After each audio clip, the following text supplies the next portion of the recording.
Shalom, apa kabar semua? Selamat hari Minggu, terakhir di sini kapan ya? Oke, kalau yang belum kenal, perkenalkan nama saya Ronald Gustaf, itu istri saya, Ibu Astrid Gurning. Terima kasih Pak Robert, terima kasih Bapak Gembala untuk waktu dan tempatnya di tempat ini GBI Intermark.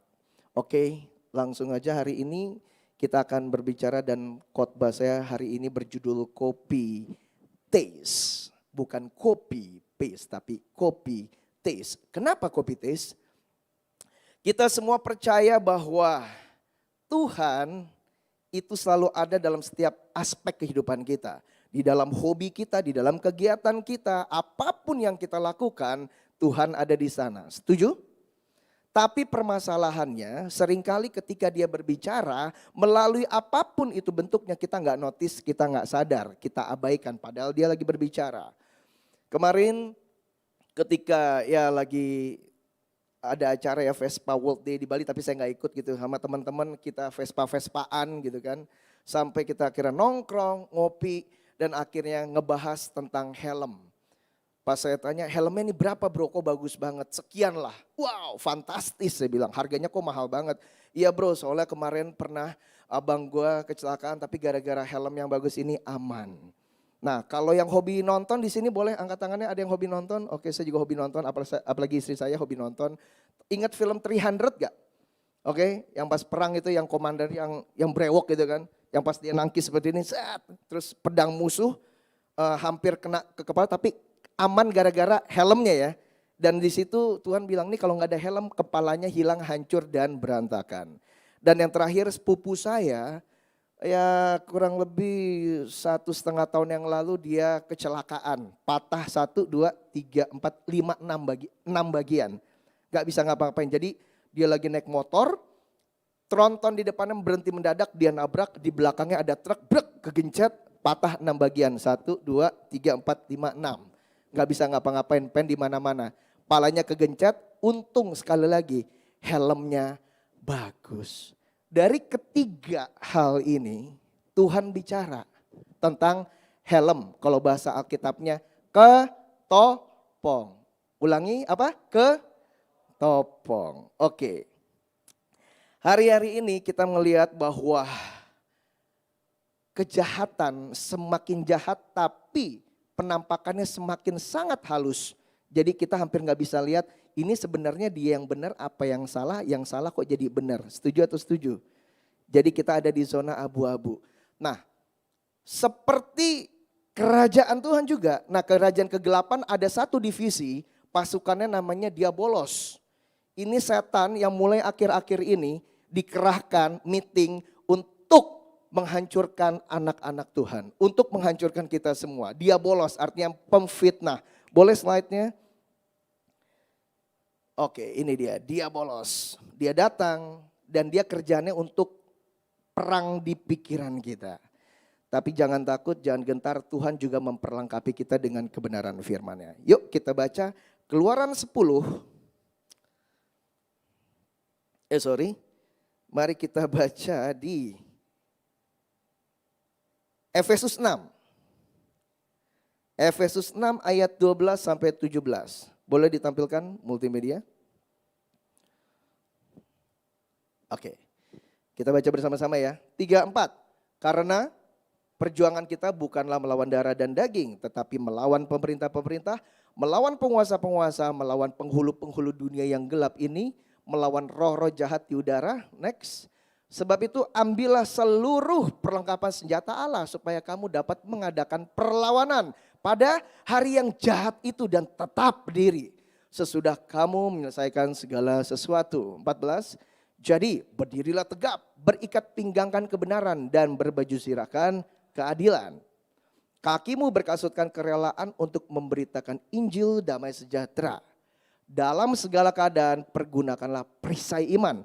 Sebab dengan perisai itu kamu akan dapat memadamkan semua panah api dari si jahat. Ke-17. Dan terimalah apa? Ketopong keselamatan dan pedang roh yaitu firman Allah. Jangan diganti dulu. Kita perhatikan ayat 17. Kenapa dibilangnya bukan ketopong keamanan. Tapi ketopong keselamatan. Dan pedang roh. Oke. Kadang-kadang kita ya anak-anak muda yang naik motor, gak usah pakai helm, aman, gak ada polisi. Ini bukan masalah aman gak aman. Yang aman kadang-kadang belum tentu selamat. Tapi kalau selamat pasti aman. Setuju? Setuju ya? Maka ditulisnya ketopong keselamatan dan pedang roh. Nah, apa kaitannya hari ini saya ingin berbicara tentang copy taste. Iblis dari zaman bahla, dari zaman purbakala dulu, dia senangnya comot firman Tuhan. Dia kan lebih tua dari kita nih. Kita umurnya masih berapa sih? Bro, umur berapa bro? 24, beda setahun sama saya. Ngarep. 24, saya 40. Dia udah ada dari ribuan tahun yang lalu. Dia udah tahu lah gimana cara tackle kita, cara hajar kita, cara mancing kita dan akhirnya kita jatuh. Tapi dalam Tuhan gak sampai tergeletak. Amin. Nah, copy taste. Dia comot firman Tuhan tapi ujungnya dipelintir. Contoh ya, contoh. Kita kembali ke kitab Kejadian, gak usah dibuka. Waktu Tuhan Allah berfirman, semua pohon dalam taman ini boleh kau makan. Iblis, si diabolos, dia copy taste. Bukankah Tuhan berfirman, dia bobo Tuhan nih. Semua pohon dalam taman ini tidak boleh kau makan, dipelintir. Ini siasatnya dia. Kesannya dari Tuhan, padahal bukan. Nah, hari ini kita akan kupas hal-hal apa aja yang perlu kita garis bawahi. Bahwa ternyata, kita ini semua punya standar. Contoh. Saya selalu frustasi kalau istri saya bangun pagi bilang gini, Mas, kamu yang beresin tempat tidur ya. Percayalah bro, itu udah sampai serapi-rapihnya. Ini udah bener bantal begini-begini saya lihat kan. Udah bener nih. Dia naik ke atas. Aduh pusing. Ini aja gak bisa dia bilang. Loh, selalu salah standarnya kalau buat beresin tempat tidur istri saya. Tapi dia pernah waktu itu Bapak Ibu coba nyenengin saya. Dia cuci motor, mobil saya lihat kan. Aduh, masa kotor-kotor langsung dielap pakai busa gitu kan. Marah lah saya. Semua kita punya standar, begitu juga Tuhan kita. Kadang-kadang kita pikir, ya udahlah, Tuhan mah asik-asik aja. Tunggu dulu, Tuhan Yesus adalah pribadi yang hidup dan dia punya standar kingdom. Dan kita jangan turunin standarnya dia, kita harus naik level up ke standarnya kingdom. Amin? Setuju? Beri kemuliaan untuk Tuhan kita. Yang pertama, next slide. Oke. Nah ini dia nih penampakannya nih. Sayapnya malaikat tapi orangnya kayak begini kan. Kenapa saya bilang seperti itu? Dia bolos terlihat polos. Tapi jangan sampai siasatnya dibiarkan apa? Lolos. Yuk saya minta yang pria, anak muda lah khususnya. Baca Keluaran 8 ayat 25 dan 28. Yang pria. Yang masih merasa muda siapapun gak apa-apa. Yang penting masih merasa muda. Boleh kita baca?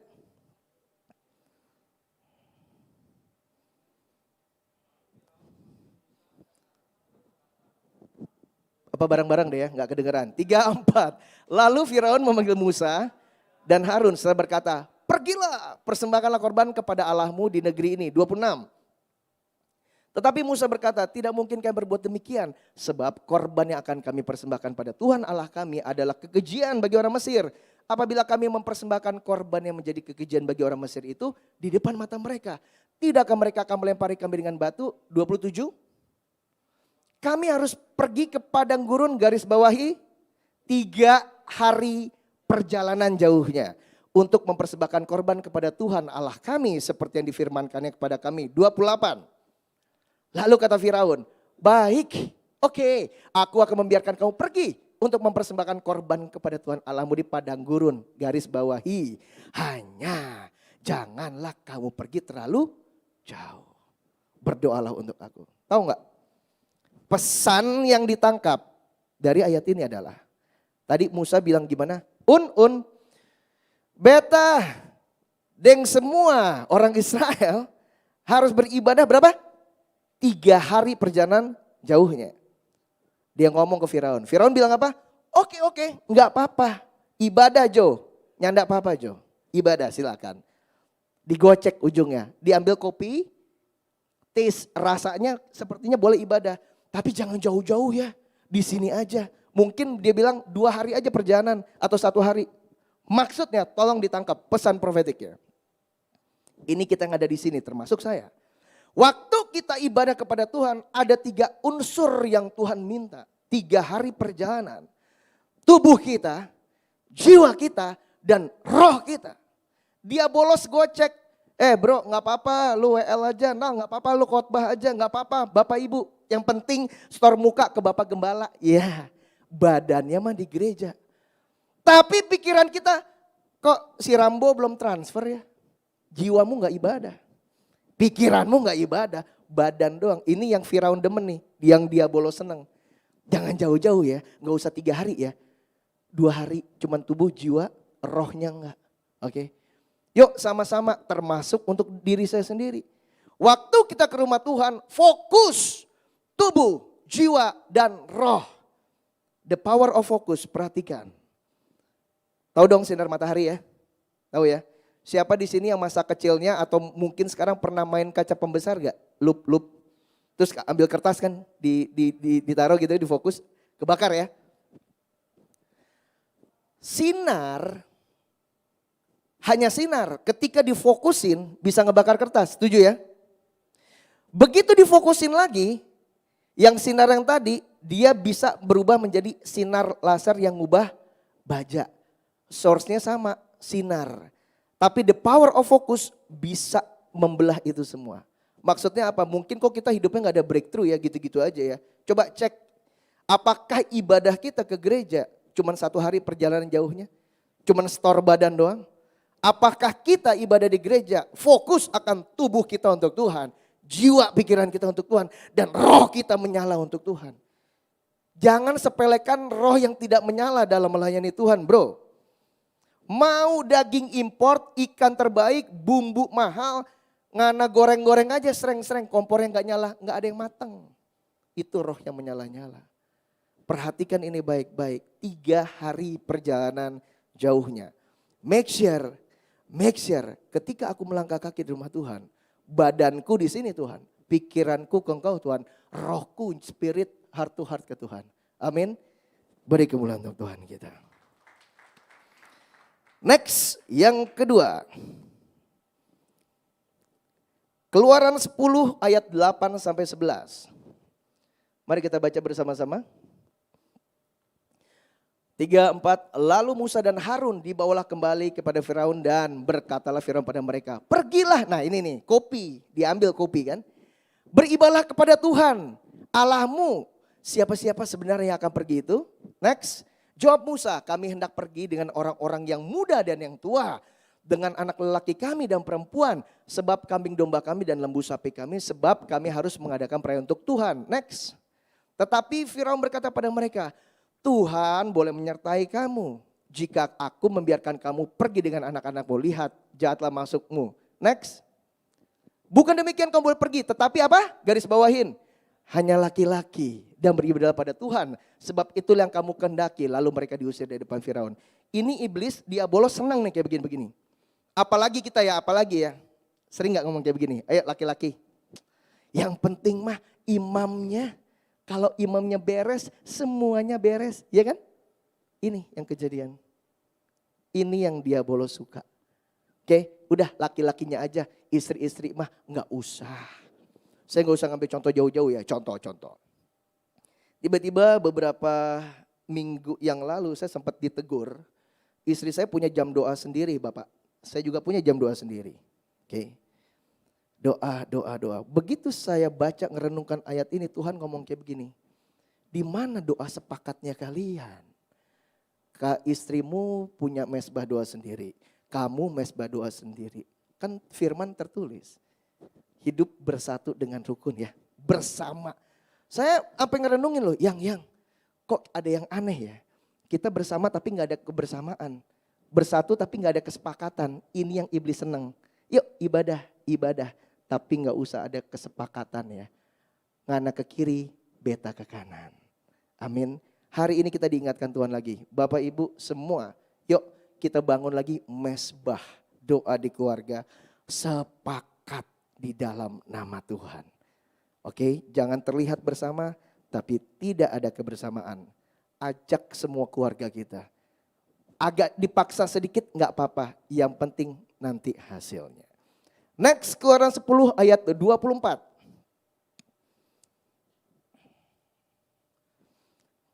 Ya, mari kita baca sama-sama. 3, 4.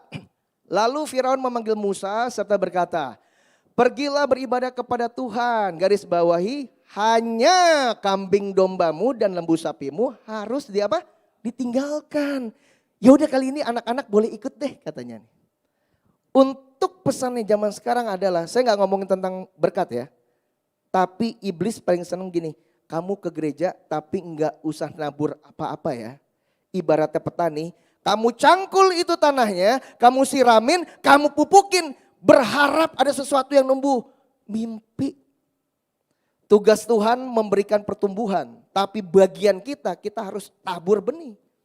Sekali lagi, gak ada pesan sponsor dan saya tidak ngomongin berkat. Tapi ini kebenaran Tuhan. Iblis senang kita frustasi. Kok aku udah ke gereja tapi gak ada breakthrough di keuangannya. Ya iyalah kita gak pernah nabur. Ada amin? Kok mukanya langsung ditekuk begitu sih? Ini kebenaran firman Tuhan. Tabur.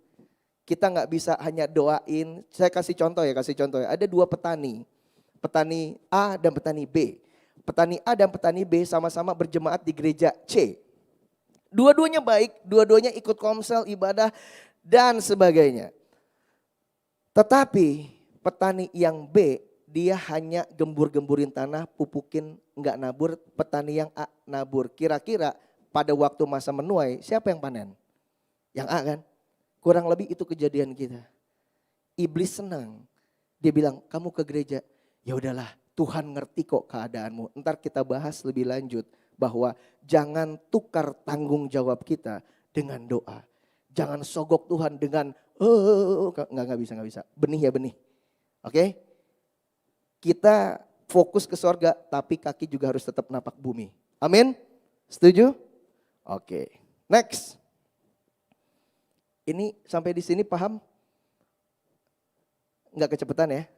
Anak muda, soalnya kan dewasa muda nih. Oke. Yang kedua, Matius 16 ayat 23. Setuju enggak sih? Kalau kita sering ngomong begini, termasuk worship leader ya. Tuhan, kami rasakan hadirat-Mu. Perbedaan hadirat dan kehadiran ada yang tahu? Contoh. Kita dalam suatu pesta, sama-sama kita hadir ke pesta perkawinan A, ke Bapak A gitu kan. Semuanya hadir, bahkan ada Bapak Presiden hadir. Dia hadir, tapi kita nggak ngalamin kehadirat Bapak Presiden, kita nggak tatap muka dengan Bapak Presiden. Itu namanya hadirat. Sampai di sini jelas ya? Oke. Pak, Bu, semua yang ada di sini termasuk untuk saya, pelayan-pelayan Tuhan. Petrus kurang dekat apa sama Tuhan Yesus? Bangun pagi, ikut pengajaran, ikut pelayanan, tidur, bangun, semua dia ngikutin Tuhan Yesus. Dia ngalamin kehadiran dan hadirat Tuhan Yesus face to face. Tapi coba kita cek. Waktu Tuhan bilang hari ini aku akan diserahkan. Tiba-tiba Petrus yang ngalamin hadiran dan kehadirat Tuhan tiap hari. Dia bisa dong disusup sama dia bolos. Makanya kita udah tahu ceritanya. Tuhan Yesus bilang apa? Nyala engkau iblis, engkau hanya memikirkan apa yang dipikirkan oleh manusia bukan pikiran Allah. Wow. Tugas Tuhan ngeluarin bangsa Israel dari Mesir. Tapi tugas orang Israel mengeluarkan Mesir dari kehidupannya. Kita waktu ditebus, roh kita udah baru. Tapi pikiran kita masih pikiran lama. Jujur ya, saya sebelum lahir baru inget banget tuh. Orang tua, oma-oma kita bilang, jangan gunting kuku malam-malam, bener? Jangan duduk di depan pintu. Kalau ngelewat tempat gelap ngomongnya, permisi anak babi mau lewat ya. Tapi waktu kita lahir baru, kenapa gue jadi anak babi kasarnya kan? Ya kita anak Tuhan, udah ditebus. Nah kebohongan-kebohongan ini yang harus kita, firmannya kita masukkan, kita jejalkan ke pikiran kita tiap hari. Kita perkatakan sampai alam bawah sadar kita sadar. firman Tuhan yang harus ada di pikiran kita. Tapi iblis selalu ngerusak dengan seperti ini nih. Sampai di sini paham ya? Ya. Jadi tugas kita adalah membaca, memperkatakan, merenungkan firman Tuhan siang dan malam. Celah, jadi nyanyi. Tapi itu benar. Karena kalau enggak, setiap hari kita ngadapin intimidasi, setiap hari kita ngadapin serangan, dan saya nggak tahu ya. Tapi kalau ditaruh di sini, ada nggak yang di sini tapi nggak usah angkat tangan? Lagi ngalamin kebingungan, apa yang harus kulakukan, apa yang harus saya lakukan, kerjakan ke kiri atau ke kanan. Saya berkata hari ini, ditaruh di sini. Ketika bingung, jangan kau berpikir. Oke. Jangan berpikir, nyembah, worship, nanti pasti Roh Kudus akan ngomong. Oke. Ini tipu yang kedua, tipu-tipu selanjutnya seperti ini. Tuhan bilang apa? Bawalah beban-bebanmu kan. Nah kadang-kadang Tuhan, gini, sorry. Tuhan bilang seperti ini. Renungkanlah firman Tuhan siang dan malam. Tapi kalau boleh jujur Bapak dan Ibu, yang sering kita renungkan adalah masalah kita, benar? Nah, dia senang nih. Tugas kita, masalah kita bawa ke Tuhan. Udah Tuhan yang pikirin. Kita jadi stres karena kenapa? Kita mikirin way-nya, caranya. Caranya mah kasih aja ke Tuhan. Masalahnya udah Tuhan saya punya masalah ini. Kadang-kadang kita ngatur Tuhan. Tuhan saya pengen ini Tuhan. Tapi ntar begini ya tolong berkati. Kita ngatur semua Tuhan. Lah Tuhan bilang lah kalau saya mau caranya dari kanan kenapa kamu doain yang kiri. Ini yang akhirnya kita sering jadi stres dan frustasi. Itu namanya doa sombong. Doa tarik Tuhan ngikutin maunya kita. Hari ini kita jangan terkecoh lagi. Yang kita renungkan firman Tuhan. Perkatakan firman Tuhan. Caranya gimana? Tuhan memberkatin dari utara, selatan, timur, barat. Itu bukan urusan kita. Amin. Oke. Next. Slide.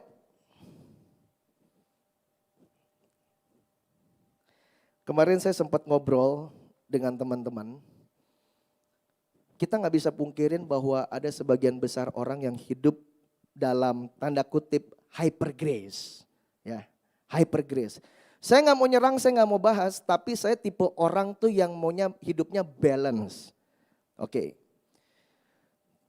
Si anak muda ini aktif pelayanan, saya nggak usah sebut gerejanya, namanya siapa, dia bilang kayak gini, Koronel, kita mah udah kepastian, Tuhan kan mati untuk dosa kita masa lalu, sekarang yang akan datang. Amin ya, benar ya. Enaknya kita jadi orang Kristen ya. Udah ngakuin dosa, minta ampun, kan ada tuh 70 kali berapa? 90, oh bukan itu matematika. Katanya pengampunan tanpa batas, betul.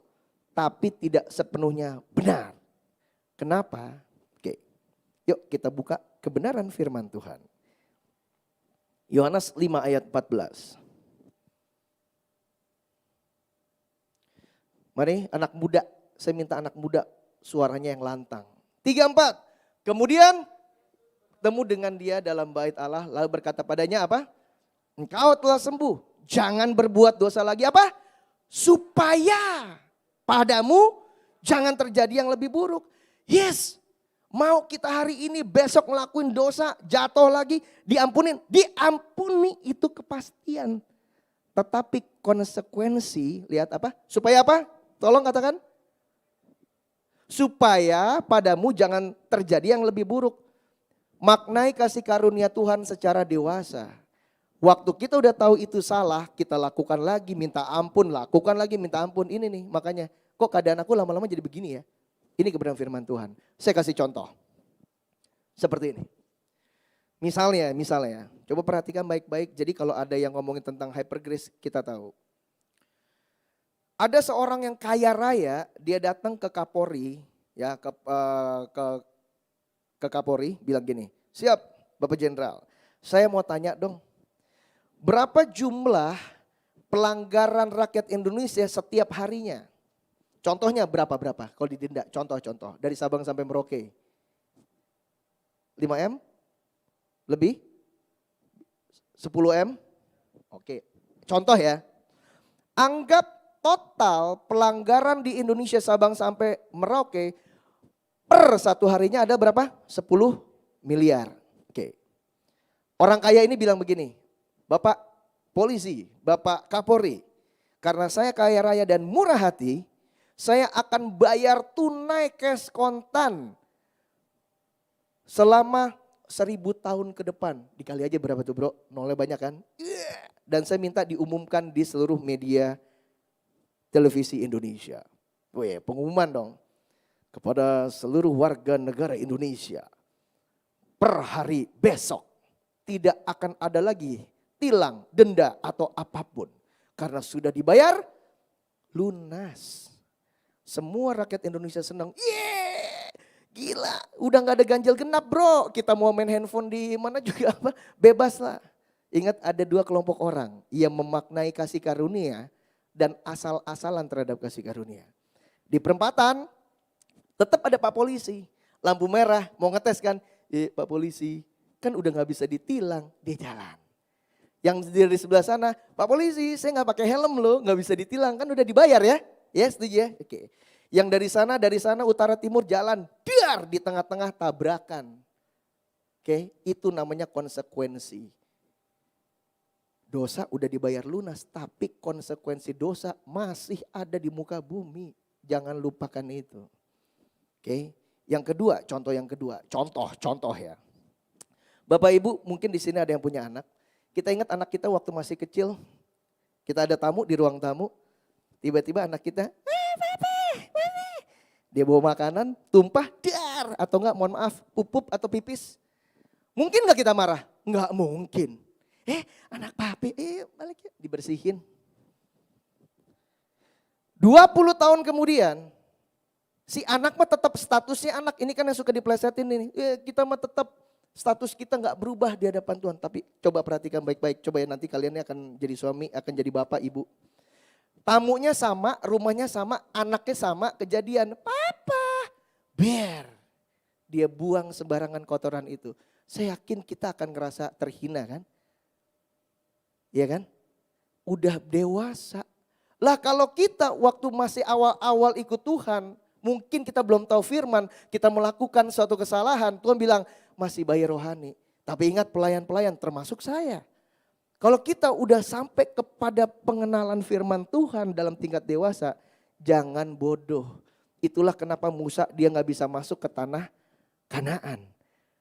Dulu kalau dipikir-pikir dosanya Musa itu dia ngebunuh loh, tapi dia masih bayi rohani. Waktu dia sudah bawa umat Israel yang dia mestinya cuma ngomong, dia ketok, Tuhan sampai murka. Musa, engkau melanggar kekudusanku. Kenapa? Musa udah dewasa. Ingat baik-baik, jangan asal-asalan dengan kasih karunia Tuhan. Amin. Mari kita buka sedikit ayatnya. Yang tadi balik lagi slide. Ibrani 6 ayat 4 sampai 6. 3, 4. Sebab mereka yang pernah diterangi hatinya, yang pernah mengecap karunia surgawi, dan yang pernah mendapat bagian dalam Roh Kudus, ayat 5, dan yang mengecap firman yang baik dari Allah dan karunia-karunia dunia akan datang, 6. Namun apa? Murtad lagi, tidak mungkin dibaharui sekali lagi sedemikian, hingga mereka bertobat, sebab mereka menyalibkan lagi anak Allah bagi diri mereka dan menghinanya di muka umum. Tolong catat ayat ini. Kasih ke teman-teman kita yang menganggap Tuhan Yesus itu bucin nama kita. Tuhan Yesus itu gak bucin nama kita. Dia punya belas kasihan tapi tidak bucin. Jangan permainkan ini. Amin. Amin. Oke, next. Ini saya ngomongnya terlalu keras apa gimana Pak? Tapi kebenaran harus disampaikan ya. Oke, next. Pastikan siapa yang berselancar di atas perasaanmu. Oke, kita nggak usah baca untuk meng-cut waktu. 1 Raja-Raja 17 ayat 7 sampai dengan 16. Jadi ceritanya kita tahu ya yang janda di Sarfat ya Bapak dan Ibu. Waktu Tuhan bilang, Elia nanti di Sarfat ada seorang janda yang akan kasih kamu makan. Oke, ini skenarionya seperti ini. Guys, misalnya bro dibilang seperti ini nih. Namanya siapa yang pakai masker putih yang lurusan saya ini? Christian. Christian, iya Tuhan. Di Parung ada seseorang yang butuh pertolongan kamu. Oke, kamu ke sana ya, siap. Begitu kamu nyampe depan rumahnya, tok tok tok, kamu buka. Waduh, Shalom Bu, shalom Dek. Bu, Ibu lagi kesulitan? Iya Dek, sisa di rumah cuma 1 bungkus Indomie sama uang 5.000. Perasaan kamu gimana Christian? Hancur ya. Langsung mau telepon tim doa ya. Tim doa lagi apa? Sosial.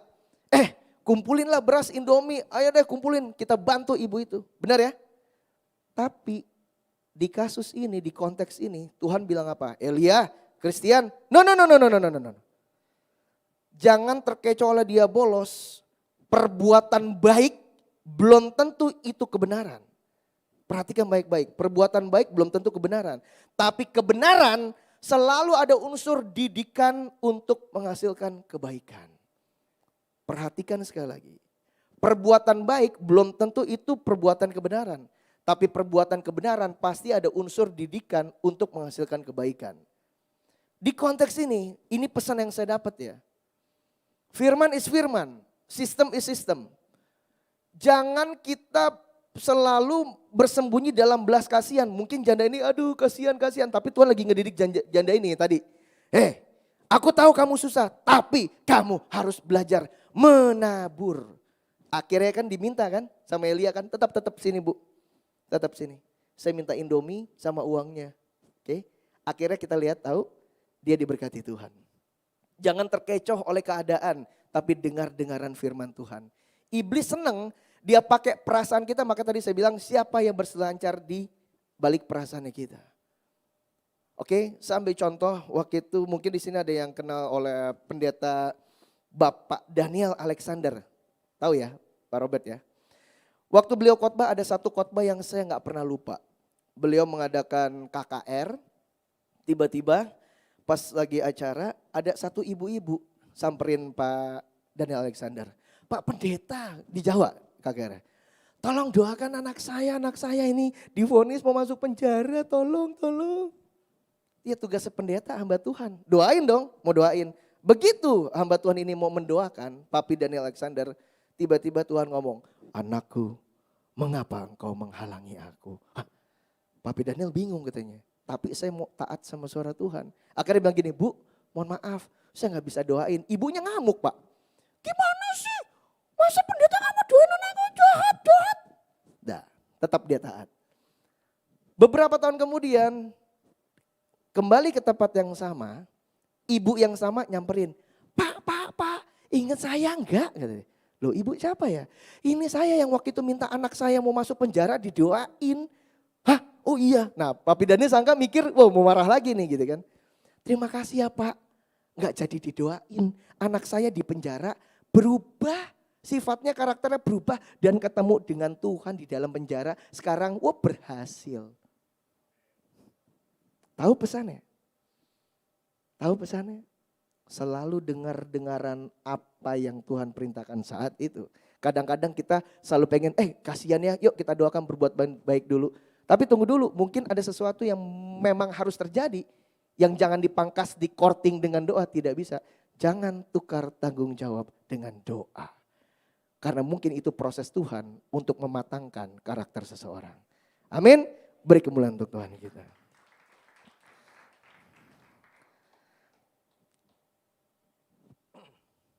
Bahkan imam besar kita, Tuhan Yesus kita.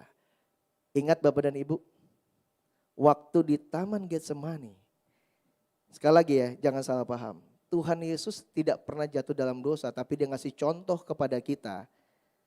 Hai anak-anakku, saya tahu sebagai daging pasti kita mikirin tentang me, I, and myself. Bapak, hatiku sangat sedih seperti mau mati rasanya. Kalau boleh, ambil cawan ini. Tapi ingat, lalui apa yang harus kita lalui. Jangan cengeng. Tapi bukan kehendakku yang jadi, tapi kehendak Bapa yang jadi.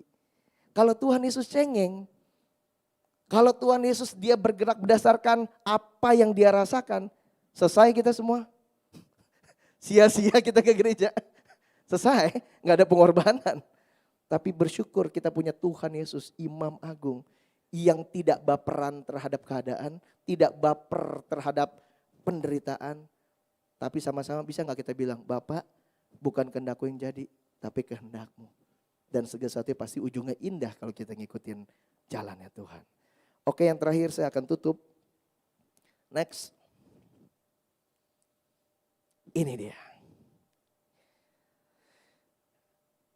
Most of problem, kebanyakan masalah itu terjadi di planet bumi ini karena apa?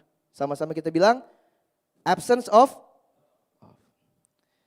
Termasuk di gereja, tapi bukan di sini ya. Gerejanya di Afrika ujung pedalaman, masuk lagi ke bawah tanah gitu loh. Ya. Kita tahu ya, kita baca yuk sama-sama yuk. Sering kita baca ayat ini. 1 Korintus 13 ayat 1 sampai 13.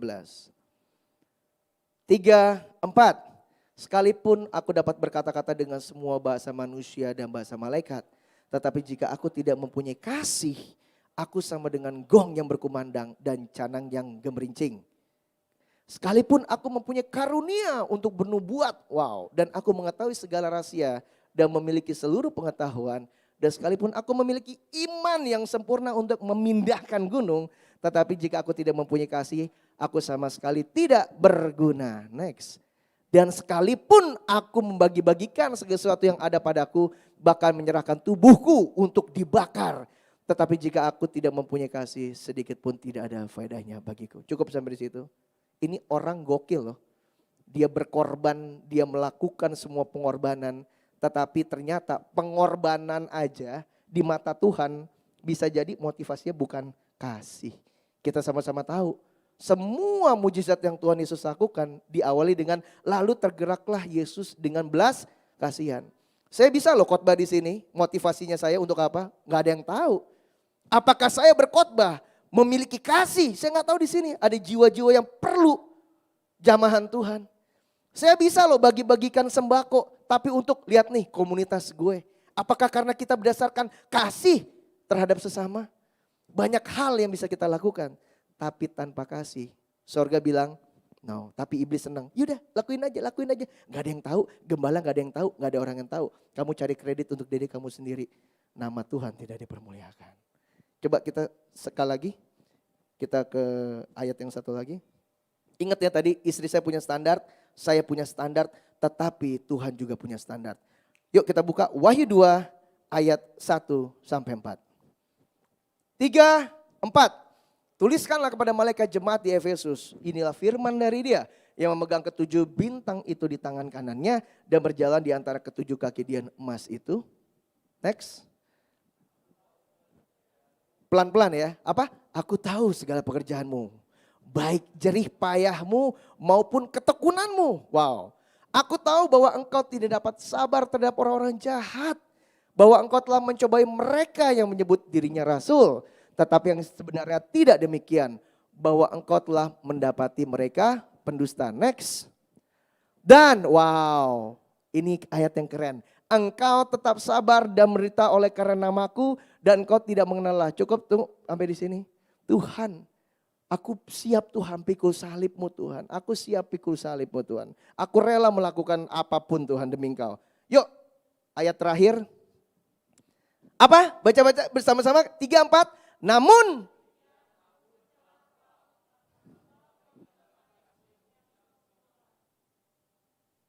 ini orang luar biasa Bapak dan Ibu. Tolong saya ditaruh kuat, bagikan ini anakku. Kita udah melakukan A, B, C, D, berkorban dan segala-galanya. Tapi sorga gak bisa dibohongin dengan apa yang kita lakukan. Apakah rohmu menyala-menyala? Apakah ada kasih di dalam pelayananmu? Apakah ada motivasi kasih di dalam khotbahmu Ronald?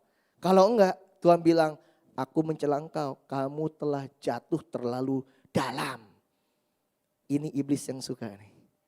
Dia suka nih. Yuk kamu pelayanan, kamu melakukan ini dan itu, tapi gak usah pakai kasih. Tapi saya percaya di gereja ini mukanya dari tadi berbinar-binar. Setiap natap tuh ada kasih gitu kan. Ada kasih. Amin. Amin. Jangan kita tertipu lagi dengan copy paste-nya si diabolos. Baca, perkatakan, renungkan firman Tuhan siang dan malam. Tuhan Yesus memberkati. Amin.